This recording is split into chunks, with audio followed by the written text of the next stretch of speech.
Hello everyone! Welcome ulit dito sa aking channel and today's video. I-share ko nga lang sa inyo itong isang legit na naman na pwede nating mautangan online. And kahit first time mo na umutang dito pwede kang makahiram.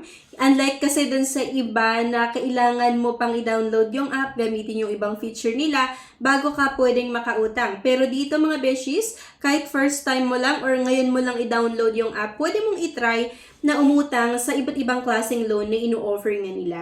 Pero bago ang lahat mga beshies, huwag mong kalimutan na mag-subscribe para maging updated ka sa iba't ibang mga videos na ina-upload natin, yung mga legit at hindi legit nga na pwede nating mautangan online.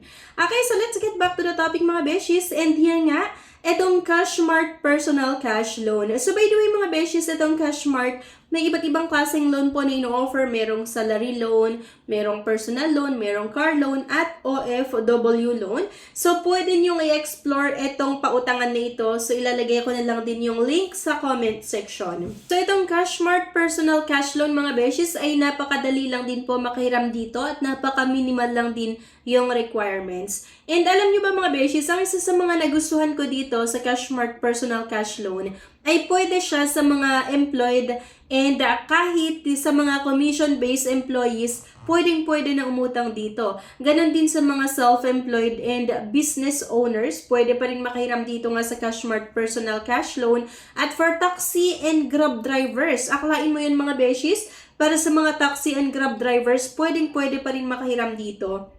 So, bihira lang yung mga ganitong app or loan app na makikita natin sa Google Play Store, sa App Store, or sa App Gallery na nag-o-offer ng loan para sa mga taxi or grab drivers or para sa mga commission-based employees. So, halos kasi ang hinahanap ng mga iba ay dapat employed ka at naka-permanent ka sa inyong trabaho. At loans made simpler for Filipinos get approved with just one ID. So, di ba, napakadali lang talaga i-provide din yung mga requirements nga dito sa Cashmart. So, para nga makahiram dito, may mga kailangan lang po tayong tandaan. So, ito mga beshies ay yung loans po ng Cashmart covered with a 7-day service guarantee unconditionally. Transparent din po ito, borrow with assurance because you see all your costs up front. Paano nga ba tayo makapag-personal cash loan nga po sa Cashmart? Sa mga salaried and commission-based employees, kailangan lang po natin makapag-provide ng government-issued ID, latest 1-month payslip at yung latest proof of billing. At para naman sa mga self-employed and business owners, dapat lang po meron tayong mai-provide nga na government-issued ID, latest 1-month payslip or bank statement at yung latest proof of billing. And sa mga taxi and grab drivers, di ba sabi ko kanina, pwede pa rin makahiram yung mga taxi and grab drivers. Kailangan lang po natin makapag-provide din ng government ID, latest 1-month statement of account, at yung latest proof of billing. So, di ba mga beses, tatlo lang din yung kailangan na isubmit. Kapag ikaw ay isang taxi or grab drivers, pwede ka na nga pong makahiram dito sa Cashmart. Ang number 1 lang mga beshies, syempre mag-sign up nga lang tayo dito. I-verify lang natin yung mga details na meron tayo. At number 3 nga mga beshies, get your cash kung sakali nga na na-aprobahan ang ating loan application. Napakabilis lang po makahiram nga dito sa Cashmart. So by the way mga beshies, meron itong payment terms na weekly, bi-weekly, at meron din po itong monthly. So mamimili na lang din kayo kung ano yung gusto nyo, kung dito nga ba kayo sa weekly, sa bi-weekly, or sa monthly. Pero sa akin kasi, depende, di ba, kung paano yung sahod natin. Kung every week naman, may papasok na pera sa atin, then mas maganda na piliin natin itong weekly, di ba? Pero kung bi-weekly naman, yung every 15 and 30th of the month, at yung monthly isang beses sa isang buwan. So, meron tayong sample computation dito. So, kung halimbawa kukuha tayo or utang tayo ng 100,000, payable nga po ng weekly, ang magiging amortization natin sa ating due date ay 22,500. At next nga po, kapag bi-weekly naman, ang magiging amortization natin ay 19,000. At meron tayong bi-weekly nga na 9. Kapag monthly naman, 38,000 ang ating babayaran per payment scale. Ang pwedeng makahiram dito or ang edad na pwedeng umutang dito ay 21 to 50 years old, Filipino citizen currently living nga po dito sa Pilipinas, currently employed, self-employed, or OFW, seafarers, alati. Diba? So, sabi ko nga kanina, itong Cashmart ay may iba't ibang klaseng loan na ino-offer. So, para nga makapag-apply or makautang dito or makahiram, ang kailangan nga lang po natin gawin ay i-download yung Cashmart mobile app sa Google Play Store, sa App Store, at meron din po ito sa Huawei App Gallery. So, i-complete lang natin yung form and expect a call galing sa officer ng Cashmart for verification. At once na okay na, get your cash deposit into your bank account within the day after you send your loan contract. So, diba, sa online lang tayo makapag-apply mga beshies. At sa mga nagtatanong kung magkano nga ba yung pwedeng mahiram, so, dito mga beshies, pwede tayong makautang ng 3,000 hanggang 150,000 pesos. And pwede pang mag-increase ito ha, every loan subject to approval.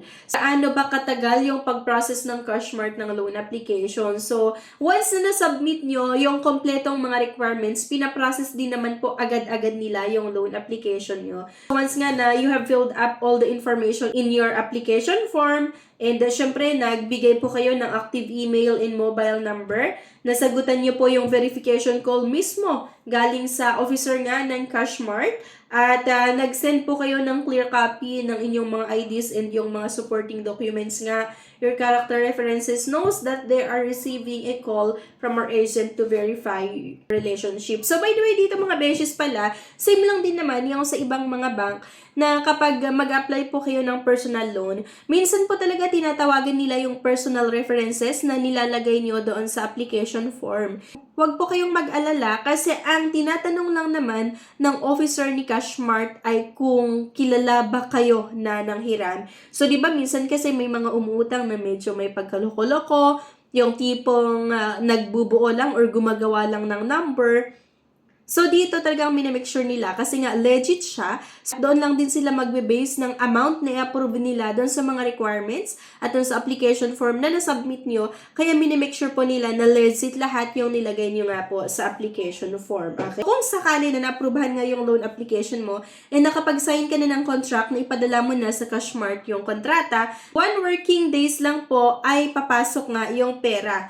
Ganun lang po kadali, isang araw lang, possible nga po na papasok na or ipadala na yung pera sa account kung saan mga gustong matanggap yung loan proceeds once na naaprubahan ang ating loan application. Interest rate ng Cashmart ay nagre-range po ito or merong offer na competitive rate of 0.06% to 1% per day depending on the approved term, weekly, bi-weekly, or monthly. So, yun nga lang mga beshes, medyo mas mataas yung interest dito sa Cashmart kasi daily po, kagaya nung sabi dito na Cashmart offers a competitive rate of 0.06% to 1% per day depending on the approved term, weekly, bi-weekly, or monthly. Nasa sa inyo pa rin kung gusto nyo i-consider ito na utangan kahit medyo mas mataas yung interest niya. Pero ang okay naman dito ay medyo mas mataas or mas mahaba yung long term. So, mga susunod na videos, mga beshies, share ko din po sa inyo yung OFW loan at yung Seafarers Alati loan. So, ayan, sana abangan nyo yung mga next video natin para at least, diba, may idea na rin kayo at